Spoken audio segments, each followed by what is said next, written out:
One of the myths about filing bankruptcy is that people seem to think that everybody's going to know they filed.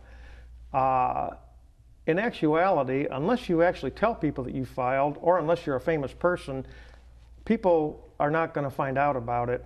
Um, so that's one of the myths. Another myth is that people seem to think that if they file bankruptcy, they won't be able to get credit again.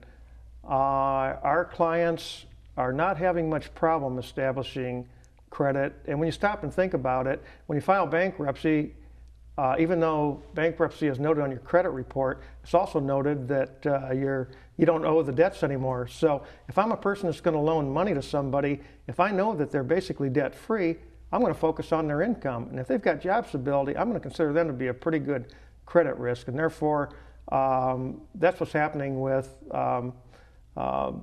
many of our clients, if not most. They are able to go out and finance cars, purchase homes. It may take a little while, but they do build it back up again. Another myth about filing bankruptcy is that some people feel that they're going to lose their property when they file bankruptcy. But we have these things called exemptions, which means that a person will hardly ever lose property in bankruptcy because they're able to claim these exemptions to keep their property. Now, not all property is exempt, but even in those cases, there are things that people can do. For example, they can take the non-exempt property, and we can explain to people what property is exempt and what isn't.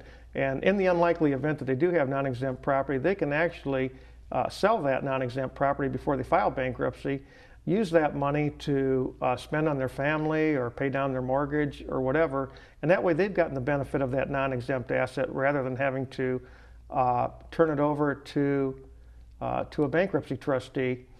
Another myth about filing bankruptcy is that people seem to think that they cannot get back taxes discharged in bankruptcy. We have been getting taxes discharged in bankruptcy for over 20 years. Now, it's true that not all taxes are dischargeable in bankruptcy, but give us a call and we can go over your back taxes to determine whether or not you may qualify for discharge in bankruptcy.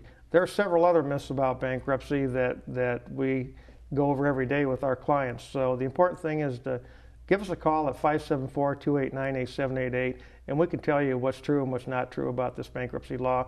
It's like a book with a lot of chapters, and Chapter 7 and Chapter 13 are the two main chapters that we deal with in our practice.